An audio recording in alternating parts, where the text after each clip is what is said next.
I'm just going to wait for the for everyone to come into this webinar, then we'll start it.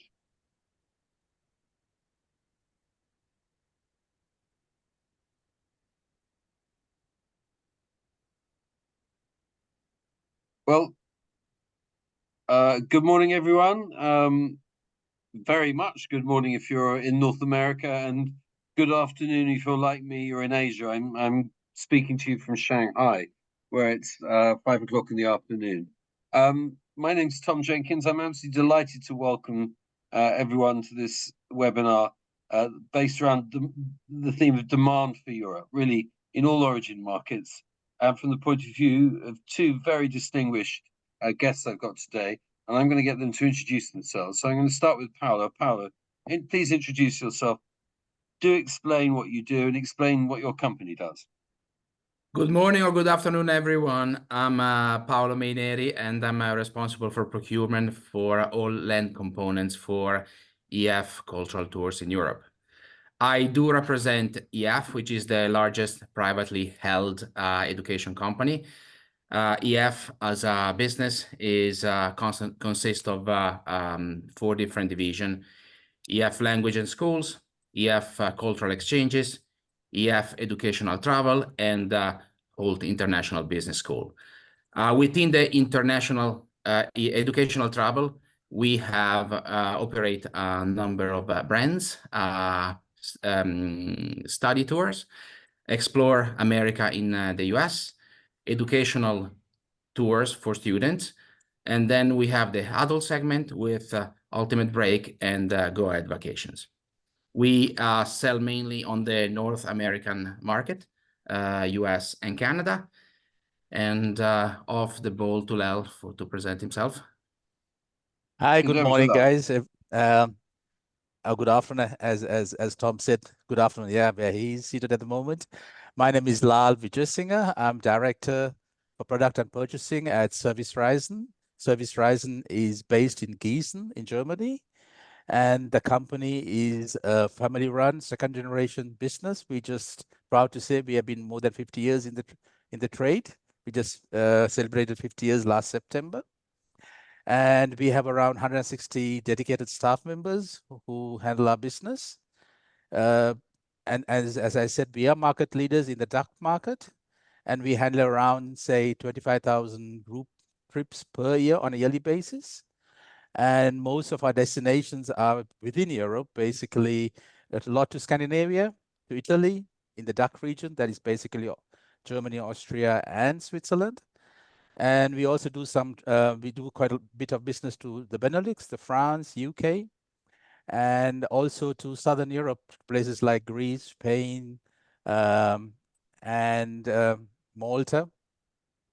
And outside Europe, we do a bit of business to Morocco, and also we had some trips to South Africa. Other than that, we also specialize in cruise business. Basically, we do have a specialized group, or a department, better said, for river cruises and sea cruises. And we also see that there's an increase in demand for Europe. We can see there are challenges as well, which comes along with it. And yeah, that's what we are at Service Reisen, and I think I'll catch up a bit later once Tom takes over.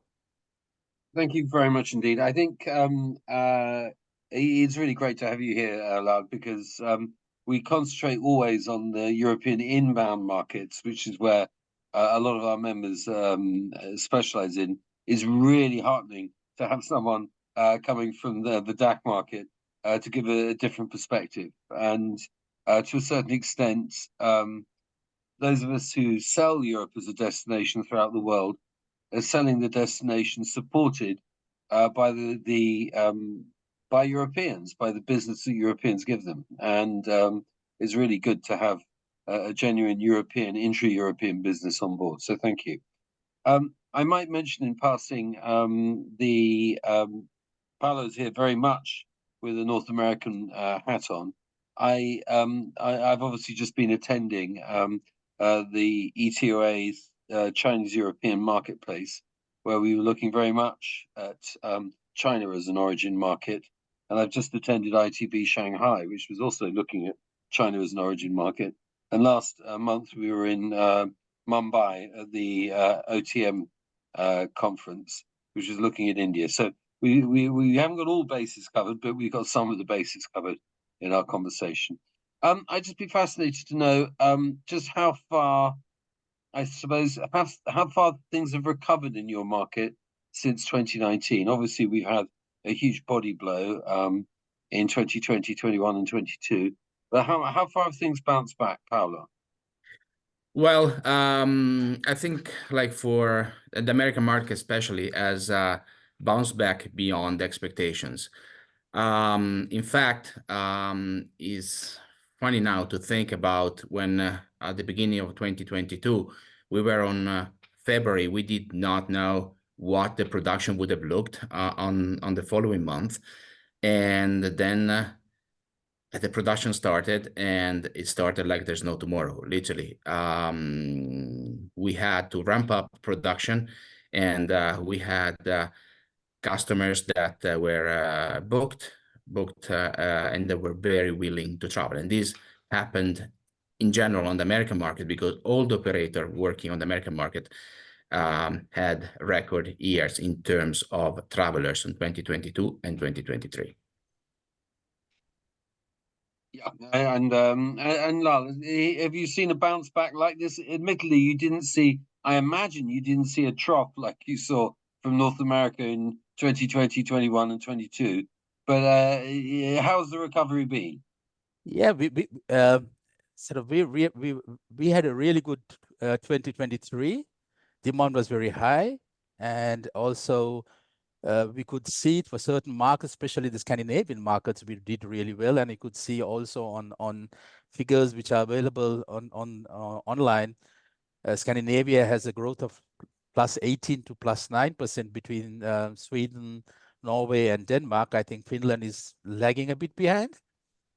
We can see there are, even in the southern European markets, there are plus figures. I think the only area which is basically lagging a bit behind is the Baltic markets. And since we do all our business on a B2B basis, that means that also our clients are, we call best agers, the senior citizens, I think.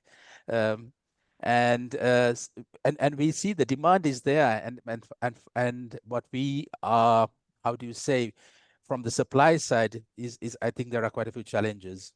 I believe that we'll speak about it later. No, on the supply side, we've got issues everywhere, not least caused by demand. I think, Paolo, you're right that and whilst you're chiefly involved in the educational market, you do have some adult groups traveling with you, and I believe a lot of your fellow American tour operators exceeded 2019 in 2023.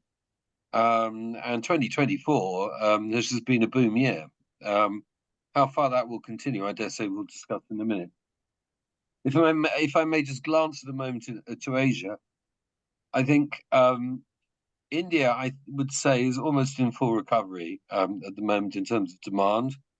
Most other Asian markets are doing well. Whether they're quite at 2019 levels is an open question, with the two exceptions, I'm afraid, of China and India. Both are recovering, but it's going to be a while before they reach 2019 levels. I think a lot of operators would be very happy if the volumes they see in 2025 are 60 or 70% of what they had in 2019. And I think those are the more optimistic ones are coming for that. Yeah. So in broad terms, we're seeing healthy demand throughout Asia, except for the two volume markets, which are China and Japan.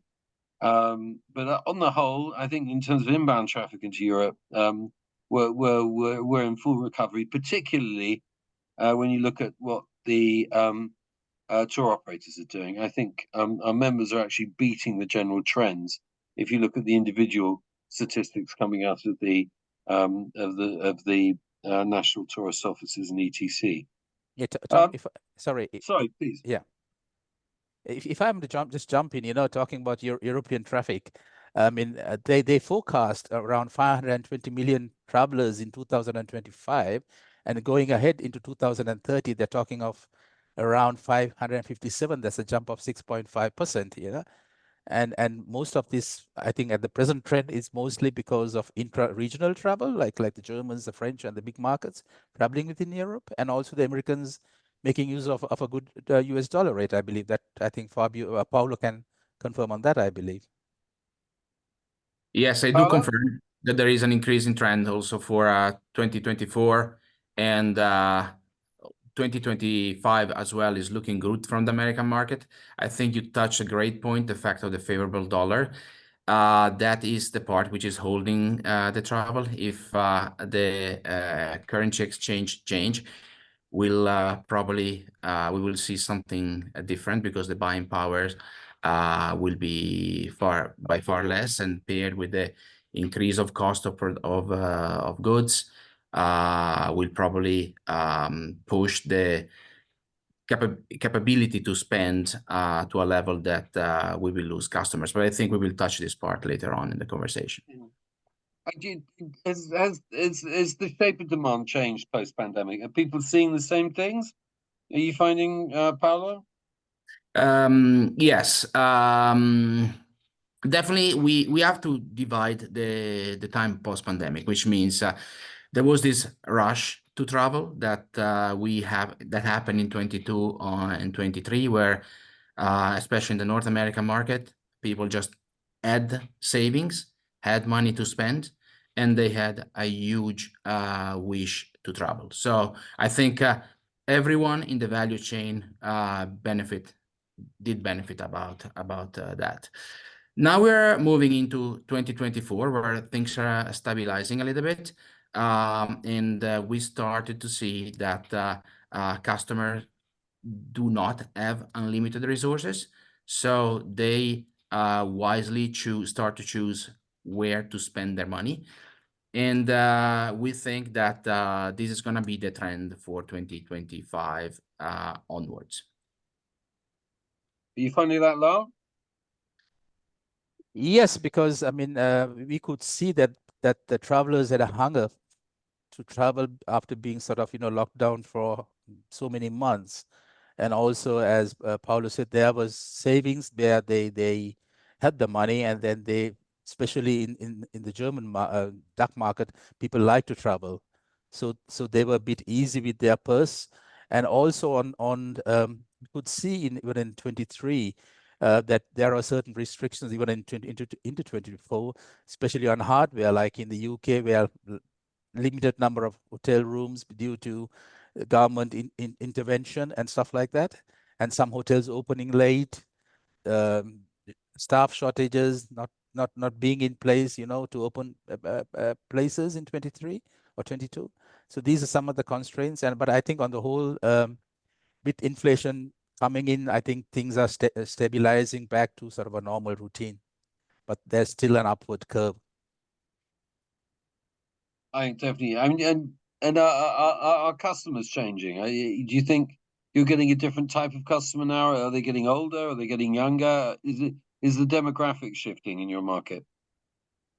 If I might, sorry, Paulo, go ahead. No, I'm just saying, for us, we work with both students and adults. For the students, of course, we have sort of an unlimited supply of students coming in. It's the demand is just there. There is this willingness to travel, and actually, more and more schools understand the value of travel and the impact that travel has on the youth. And that brings with mind openness, with understanding of the world problems. And we see that more and more schools are approaching us in order to supply tours for their programs. Is the customer changing? Yes, there is. Even on the student market, we face a lot of complaints of what we have when they get to the destination. I think we got to a point where there is a little bit of disproportion between what they pay to travel and the value and expectation that they get, fulfilling of the expectation that they get on the destination. And this is my personal opinion. I think that we got to a point where the production chain is a little bit all over the place. Prices have a volatility that has never been experienced before. So it's very difficult to put together a package tour. And on top of this, we have been experiencing difficulties on getting tickets for attraction, which is the reason why, especially on the youth market, they travel to a destination. So all those components together have generated a little bit of dissatisfaction, which becomes a little bit of a bad promotion from Europe itself. And here is where I think that we could move the conversation to a different level, thinking what Europe or single destination have done or will need to do to make sure that they have a value proposition that meets the expectation of the customers. And I'm talking about students, but we have exactly the same time of feedback from the adult market within our company. So you would just to amplify, just to explore a bit what you're saying, Paolo, you're saying that your perception is that almost across the board, both from students and from adults, your clients are becoming more demanding and naturally more critical of the services that they're receiving. Absolutely. Like, it's not, social media have played a huge role on this because, yes, company like EF tour operators do marketing and post-marketing material online, as well as they do destination management companies. But there are a lot of influencers out there that provide a lot of content. And what we have noticed that the travel do consume this type of content before traveling, and that set expectations that sometimes can be met, or sometimes they are not. Certain sites or certain spots, because of the influencer, become must-seen places. And of course, they generate crowds, they generate a lot of demand, and they become very difficult to produce on a scale. And here is where we are not able to meet the expectation of 100% of the customer, which is something that I don't think any single operator has a response to this or can do. Is something that needs to be discussed and solved on a higher level. Well, Stakeholders. Are people changing? Yes, because if you take most of our group travel, our senior citizens, what we call best agers, and these guys have been traveling for some time. And if you do a group travel, which is basically should have been earlier, some time ago, a cultural tour, it's not only cultural anymore. It's also experience, lifestyle, which has to be combined. That means that it's not towards the client, and we need to we have experienced travel planners, and we need to train them. So that is important for us that we train them in the destination, we train them online, so that we have the information on time and not just on time, to ensure that when you're doing these itineraries with our clients, that we go into detail. And also one more what that we do is we have our contracting people in the destinations. Most of them are in the destinations, and in case that we don't have anybody in the destinations, they travel into the destinations, so that we have how do you say, a communication with the people in the destination, so that we get the feedback from the local people, and also we get information from the changes, especially like regulations at local level, municipal level, and so that we can act in time and not wait for the media to start announcing certain changes, which tends to happen quite late. And as Paolo said, I mean, most of the stuff I would just agree with him. Like say, room rates going up by radically, some places 30%, 40% overnight, you know, on a year-on-year basis, which is not sustainable at all. And then we have also, because of some hotels which were half-boat hotels, not doing dinner or lunch anymore because they have problems of staff shortages. Again, it is a value for money for the client because he expects these things. Then there are, as you said, access to tickets in must-see places like the Colosseum, which we are having regulations. Amsterdam, limitations of coach travel. And then also the new thing is, like, say, if I was just going online and checked out Taylor Swift show in Warsaw in August 2024, room rates have gone by plus 222%. That means that that period, there is no business that we cannot ever afford to do in that area. So these are some of the, I believe, hurdles that we, as all partakers in the trade, have to go to see, make sure that how do we create stable growth and not these spikes of, you know, up and down, which is not healthy. No, that's fantastic. Sorry, I first time it's ever dawned on me that Taylor Swift could have the same kind of anti-tourism impact as an Olympic Games. But it sounds like she's succeeding to do this in Warsaw. Ladies and gentlemen, those of you in the audience, I'm delighted that we're getting some questions being posed in the Q&A section of the website. Please let us have your questions if you've got some. We've got one posted this way, and we've got 3 more that were pre-posted, which I'll come to in a second.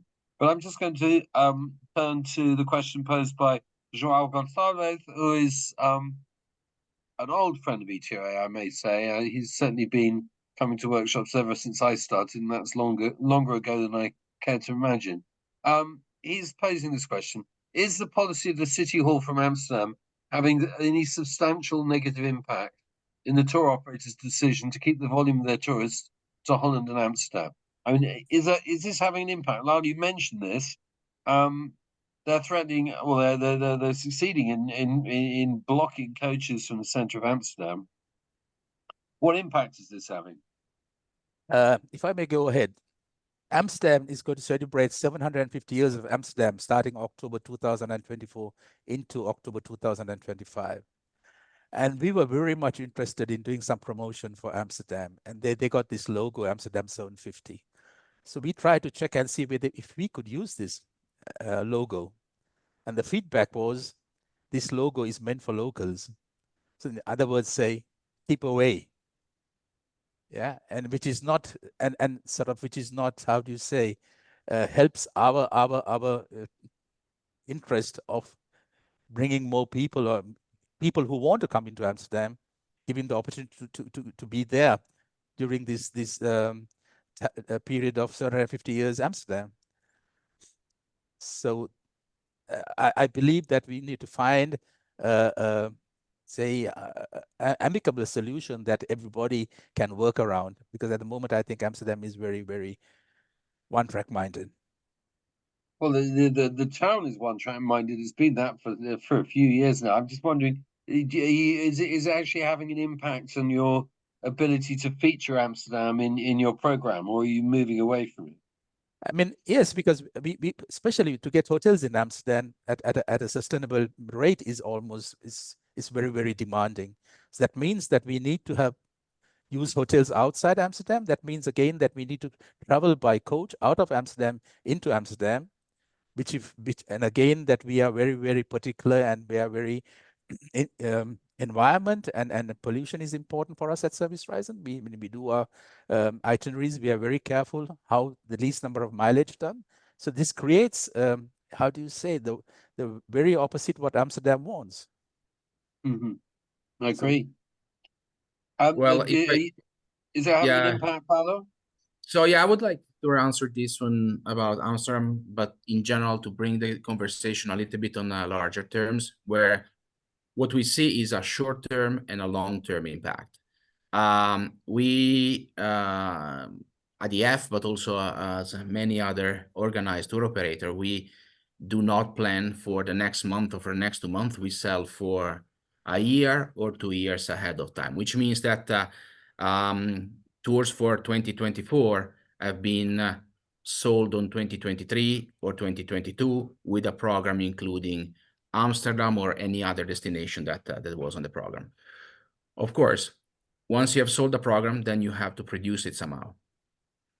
And this is the short-term effect, which is part of taking the risk of having to produce something that you have sold to your customer, and you try to produce it at best with whatever is available. Then there is the planning part. This is the long tail of where the decision taken today is going to have an impact. It's going to definitely have an impact on future years, 2026, 2027, where, of course, if a destination is not tourist friendly or is hard to produce, there is a disincentive on selling the destination. And again, this is a market. There is a destination that is disincentivizing tourism, and there are other destinations that we're actually welcoming tourists. So we will see in the long run shift towards destinations that are more friendly. But to me, this is a very good point to open up a little bit of a discussion about the travel tourism system. So we are working here on the package tour category, and of course, where there are opening, we are very happy to create itinerary and visit destination. On the other side, we are not that happy to keep promoting destinations that are becoming difficult and very risky to produce, because at the end of the day, who is going to have a bad experience on the destination is the customer that have bought the tour. We are the meaning through that brings the customer to the destination. I think what is a little bit missing here is, and I think that ETOA can play a great role on this area, is to put together destinations, to put together suppliers, and put together operator to create a system which brings also commitments from all the parties involved. Because tourism is a very large part of the industry, but it's very disgregated. There is a lot of operators that do not work with a long or a longer term planning. And from the package tourism, I think this is a high risk, because on the other side, we have the cruise business that from the American market is showing a very steep increase for 2026, 2027, 2028, outpacing the growth of the tourism, of the package tour business. And the reason is very simple. That business is more predictable. Cruise company can work on the price of the package, while a package tour operator cannot. It becomes very risky to put together the cost, because we don't know the cost of the supply at the end of the chain. And this is I think is an overall industry risk that the different actor on the value chain should start to seriously think about. Tom, if I may come in, I mean, I agree with what Paolo said, because even we start packaging, we are looking at price structures for 2026, because we sell 18 months up front. And when we have these kind of feedback, which also in the media, it's not helpful towards promoting tourism. And as Paolo said, we have to take certain risks. There are cost factors involved, and we also it's our name and our quality in serving and giving the clients what we promised, their value for money. And so these are some things, and also like on the room rates that we need to plan 18 to 20 months up front, but we could see it in France in 24 that they almost less than 12 months upfront they were willing to give hotel prices, which is again in the planning structure, it creates a lot of problems. Indeed. What a great question! What a great set of answers. I would just raise that we've got contributions from the audience here, and I've got one saying not only prices at destination are an issue, but also the increase of flight prices from certain markets is a real problem for our clients. From Italy and Spain to Northern Europe, certain routes this summer cost between €600 and €800. This is mad. And I have a retort from someone else saying that I hear a lot about volume and scalability, but we need to be conscious of the social and environmental impact of mass tourism. Lal is speaking about an unsustainable increase in prices, but I'd say that we need to abandon the volume-driven model we followed for decades and embrace a more socially and environmentally sustainable approach to make sure tourism is here to stay and not a 20th, 21st century isolated phenomenon. That raises so many issues that we ought to discuss on another occasion. But I think if anybody wants to comment on that initially, I'd be open to hear it. Paolo, do you want to reply to that point? Well, I think we are with the student market on a very particular niche. And we position travel as a portion of the future generation education. So to answer a little bit the question, I think we with travel have a social role, and also we educate the travelers of the future. So we consider ourselves a source of good with the travel. We are not considering ourselves mass traveling. And this is an aspect that is very relevant, and we discuss this openly with the teachers that travel with our students, because we do consider travel a changing moment on people's life. If I might say, I mean, whoever said, because we believe in sustainable growth. What is sustainable growth? It's sustainable growth on a social point, economical point, product point, and pricing point and economical point. So it's sustainable growth. So again, if you want to take, if you go to Dubrovnik, and if you see cruise liners coming in and having 2,000 people on the road within 8 hours or 6 hours, whereas we try and avoid peak seasons, we try and avoid peak periods of time, so that we don't, be much as possible, so that we try and avoid congestion, which is good for the location, for the locals, and also for the clients who are traveling. So we do take all this into consideration when planning our programs. Yeah, I would. I also would argue Paolo. the fact that organized travel through tour operators is a way to achieve sustainable travel. Because I agree with the fact that all tour operators tend to do the same thing at the same time, but here there is an opportunity. Because travel is planned, we could actually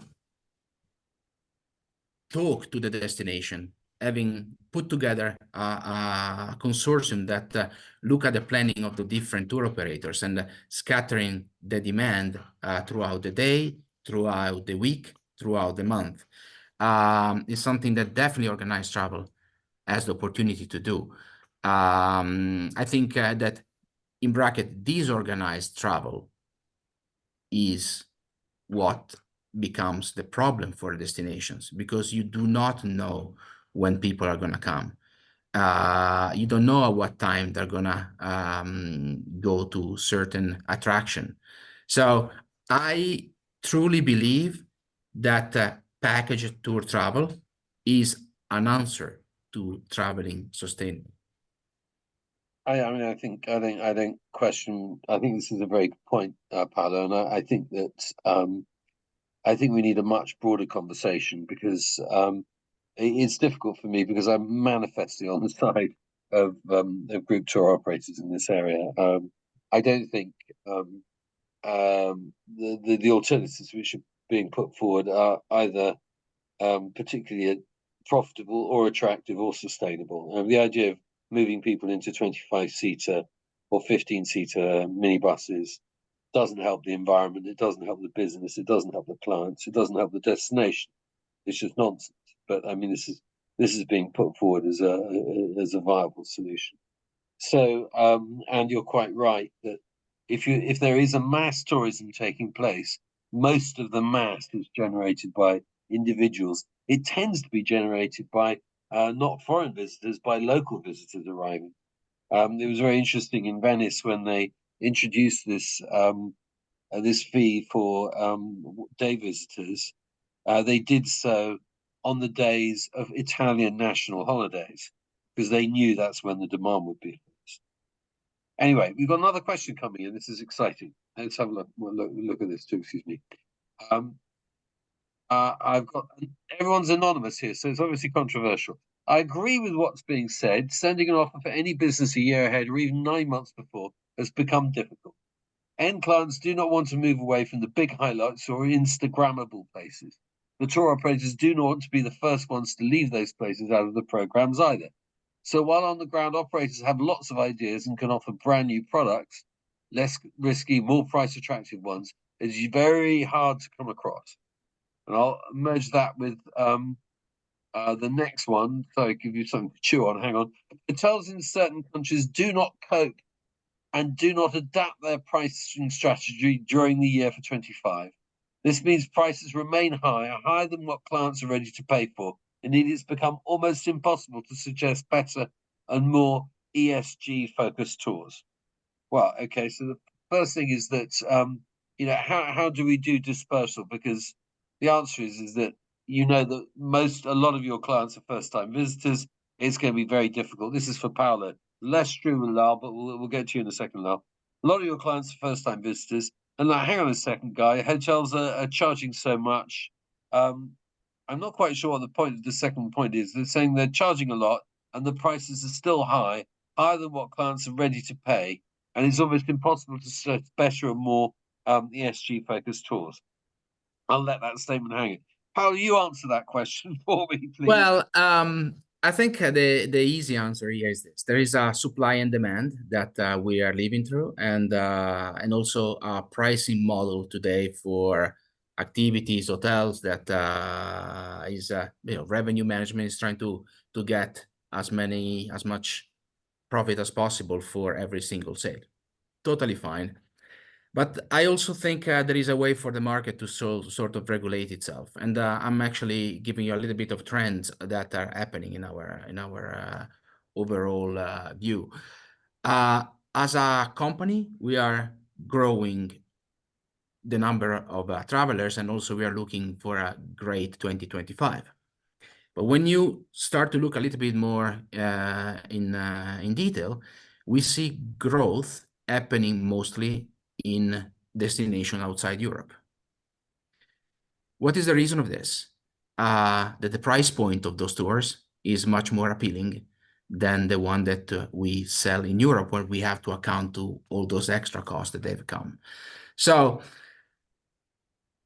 for a long-term thinking, we basically see a little bit of a decrease of demand in Europe because sort of outpriced itself. We are definitely not losing customers. Actually, we are getting new customers that are choosing to travel somewhere else that is at a price point that they can afford.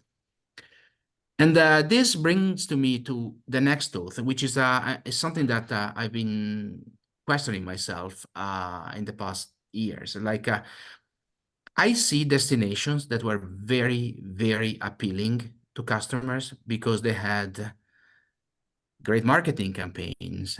They were coming at a price that customers could afford. That little by little, by adding a number of elements, are pricing themselves out of business. And I make the example of Italy, for instance. Yeah, we are talking about hotel price. Great. Hotel price has gone up as in every other country. However, now there is new requirement, which means when you visit a site, you need a guide every 20 or every 25 or every 30 travelers. Travel is budgeted usually on 50 people. So it means that just by this norm, the cost of a guide has doubled or tripled for every tour that gets produced. Then there is increase of tickets. Then there are city taxes. Then there are bus permits added on. At the end of the day, every destination, every city has implement its own politics. But when you package together all the politics of every single city and the cost effect, brings the overall destination at a price point which is no longer appealing on the market. So I think those are the questions that who has an answer to this? And I think the answer is the market has an answer to this. There's going to get to a point where it's going to be difficult to sell certain destination just because the price point is 1/3 or double more than it used to be. And when compared to other destination, the values is no longer there. So this is my answer to the question. Yeah, Lau, do you think things are just getting too expensive? In certain markets for sure, like Paolo said. I mean, if you it's a very basic thing. If you take aviation, if you take a flight of say 600 euros, if you take away the taxation part, it's more than 50% sometimes. So if you do that same thing to our packages and see how much taxes are, because taxes are just mushrooming, they're finding a way of collecting additional revenue. So if you take that total part out, it's, I don't know, the percentage is very much less when it comes to what the consumer consumes in the destination. And also what we should not forget is that certain destinations are closed due to political reasons. So once these destinations start opening up, the present destinations which are basically outpricing themselves, like Greece, I think did it about 20 years ago or 15 years ago, where it took them 10 years to come back into the market, spending more money on hardware. And it's always difficult to get back into the system if you sort of outsource yourself. Yeah, you've got to be very careful of that process. But I don't think there is any stopping it. I mean, No, they're not no. going to they're not going to listen to us. That we think they're over egging their prices a little. And to a certain extent, what we're discussing is addresses itself to the last question I've got here. In fact, Mylene, who's posed this question, what I'll do is take some of the earlier questions that were posted before the webinar started, and I've got 3 here from people who posted questions before the webinar. One of them is: your product shifting in the face of increased demand in Europe? I mean, to a certain extent, you've half answered that already, I know. How are your itineraries adapting to the realities of over-tourism? So over-tourism is a reality as far as this question is concerned. And how are you shifting your product as a reaction to that? Well, I think we have to embrace flexibility. And also we have to make sure that our buyers do a very good job on contracting venues for our groups. Combining those 2 elements together, we make sure to secure the activities that customers have bought. How we do that is like we moved from a model of fixed activities. So you knew that on tour ABC, you were visiting a certain activity on day 2 at 10 o'clock. This guarantee is no longer possible. So you have to open up flexibility throughout the itinerary in order to accommodate that activity at a different time and reorganize the rest of the tour in order to be compliant with what you have sold. This is a way of doing it, but it's also this brings also the opportunity to explore other areas of cities or other towns through the itinerary that were not planned. So to make a long story short, I think, yes, we have some restriction in part of the program, but what we have to do is to adapt to the market and find other opportunities elsewhere. And so far, I think as a EF, we've been very successful in doing so with both the students and the... Yeah, it's something similar as what Paulo just said, because what I said before was like, say, if you have cultural trips going, and we try we incorporate life experience. How do you say? Bit more culture into the whole thing, like visiting vineyards, visiting wine tasting, handicraft places, so that the locals themselves are involved in the business, even that they also gain economically from this from these trips which come into the destination. And the other thing is also, since we have a lot of staff in the destinations, we try and see how best that we can adjust and avoid the peak periods of visiting places that people really want to go to. So its flexibility is very high in when we do our itineraries, and also to see what other surrounding areas can offer within a certain tour, so that we do not just keep on going into congested areas. Yeah. All right, and I have another question, if I may, which is from an Italian ground handler, I believe, which says, "I'm interested in any trends or issues specific to educational travel." So this is aimed at you, Paolo, specifically within Italy. So what are the trends or issues within Italy? I can imagine one or two specific to educational cause. So Italy went through an enormous growth on the educational travel, at least from an EF perspective, in 2022, 2023, 2024, where has been record years. For 2025, we are seeing a little bit of inversion of a trend. Like the demand has shifted towards other countries. There is an effect here, what we call the Jubilee effect. We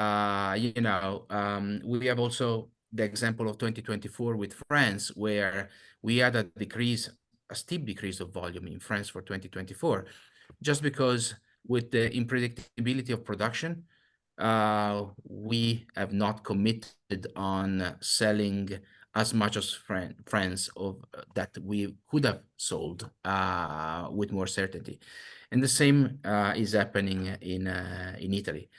Again, we have travelers, and educational travel is a growing segment of the market. Like literally, more and more schools are willing to travel, as I said before. From a destination perspective, we see rising demand for a lot of destination, but we see a rising demand from outside Europe, just because the price point is more manageable. And specifically for Italy, we are starting to see a little bit of a slowdown on demand towards other European destinations that, when packaged up, come at a lower price point. Okay. I have one more question, if I may. Do you see any impact from general elections in the UK and USA? I suppose, can I just broaden this to, do you think domestic politics affects travel, I suppose is the way to phrase this. Lal, do you think domestic travel politics affects travel, or do you think people just travel to avoid domestic politics? What's your take on that? I would think it's on the country. I mean, UK is a very stable political country, so elections come and go, and some people even don't realize there are elections. But if you go to a place like Turkey, and people will try and avoid election time, which it is a different experience. So I do not see any repercussions on these elections on the travel market, from my personal view. And Paolo, do you have a take on this? Well, I have to wear the hat of some of my American colleagues on to answer this question. So basically, what they say is that election year is always brings a lot of question marks, and people tend to delay certain expenses and certain choices. And travel is definitely also one of those. So basically the expectation is like sales are going to be happening later in the season for 2025, especially for the adult market. For the student market, as I said before, we basically we're already selling 2026, so our 2025 is already sold, and we've seen there's basically elections have not interfered on the sales of 2025. I think it's something we've looked at, and I keep promising that we will publish the results of that research because it's lying around somewhere. But we looked at it quite carefully. There is no evidence that Americans don't travel on an election year. They may dither a bit, and I don't know if there's a delay in the booking pattern. It's a very interesting point you raised, my pilot. But the core point is that there is no traceable change in behaviour between an election year and a non-election year in terms of volumes of passengers. Well, look, can I just? I know we're moving gently towards the conclusion of this. We have one more question live, actually, so let's have a quick look.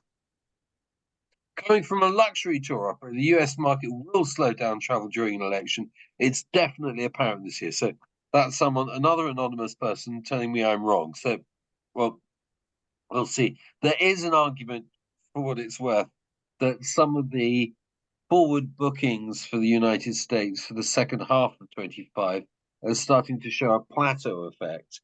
This is some of the data that I'm hearing about from the national tourist offices.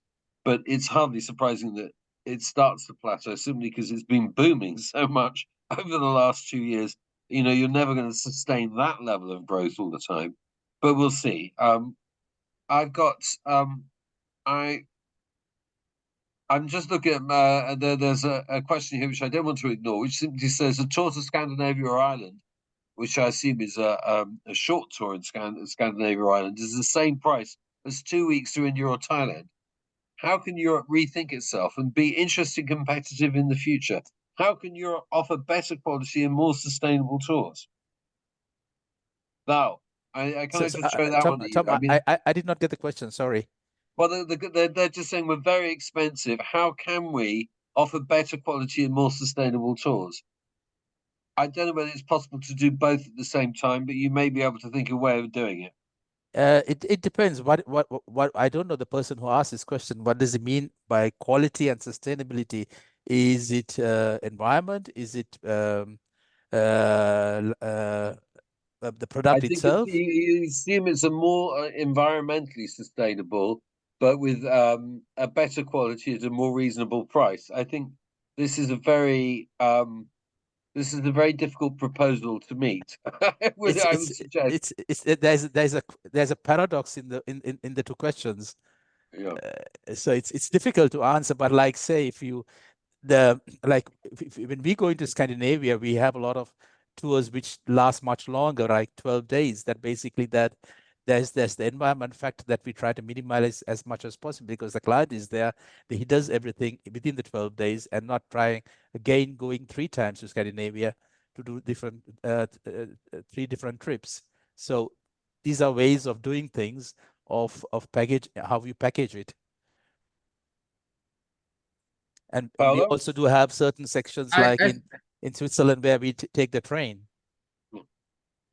Sorry, Paolo. I think it's gonna go into the, destination positioning, which means destination have different price points and they do attract different type of customers. And this is part of the reality. And I think also what's happening now that what used to be the positioning that was prior to 2019, pre-COVID, things are changing around and there's a repositioning. I just make an example. I live in Switzerland and our company is the headquarter for Europe is based in Switzerland and has always been perceived as an expensive destination compared to other destinations in Europe. Well, when we put together the packages today, Switzerland is no longer dramatically more expensive than other destinations in Europe. That means that the demand for Switzerland from a certain price point will increase, because now there is competing on a different spot that it used to do before. So again, I think that the market at the end is gonna self-regulate itself. But what we are facing now is a period of large changes. Changes throughout the value chain, also operating changes. Think about attractions. They are all changing booking systems, and this is having an effect for us on 2024. I am very confident that what we are seeing, and we have seen on 2023, what we see on 2024 is dramatically different from what we're going to see in 2027, 2028. We are at the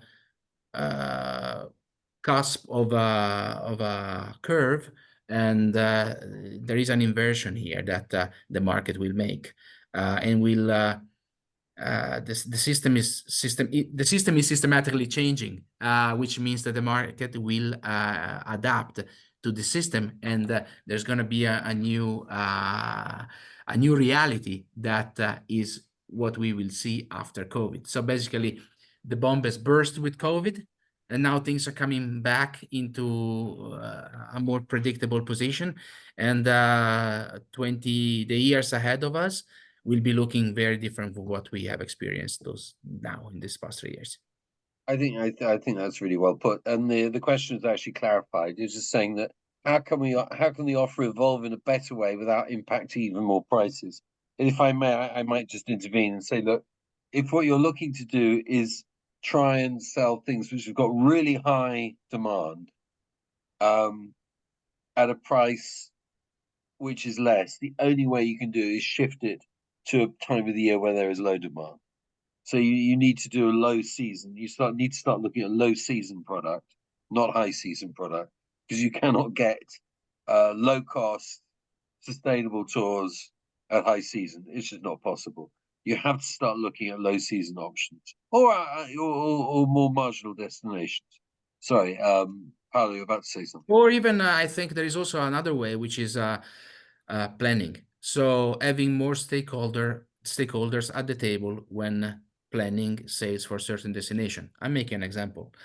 To me, the dream would be to have sitting at the table with destination representatives, with hotels representatives, with attraction representatives, and coming up with a marketing campaign and contracting sustaining that, which means we agree on selling rooms at this price for the next 2 years. So like coming up with a very well done proposal to send to the market, and then the tour operator will act as a marketing company and sell into those dates. So I think this is an opportunity that our industry should grab and take, and moving from a very fragmented world into a more, I would say, planned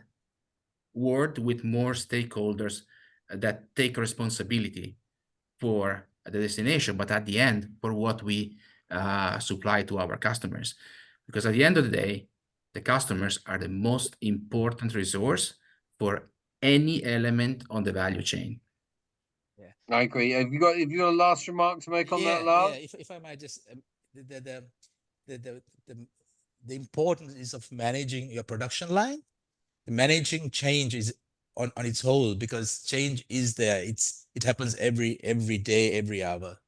And also we operate within a free economic market. That means that based on demand and supply, things do sort of stabilize to a certain extent.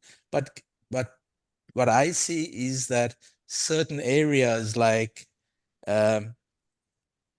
if we was like Paolo said, that if we were going to get the decision makers in a destination getting together, there also is the danger of monopolizing certain things. So in a free economy, sort of, it's based on supply and demand, but at the same time there has to be a bit of common sense in decision making.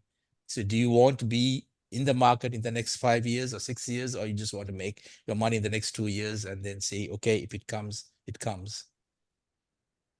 Well, with that, Lal, you've brought us beautifully to our hour limit. It really is just down for me to say thank you so much for spending time with us. Thank you, Paolo, for spending time with us. Thank you to all of you who have posted questions and took part in quite what was a vigorous online debate. And thank you, the audience, for abiding with us for this hour. But in particular, thanks to my distinguished panelists. Thank you so much. I will leave it at that. Yeah, thank you very much. Enjoyed it very much. Thanks. Thank Have you. a good day. Bye. Thank Bye. you.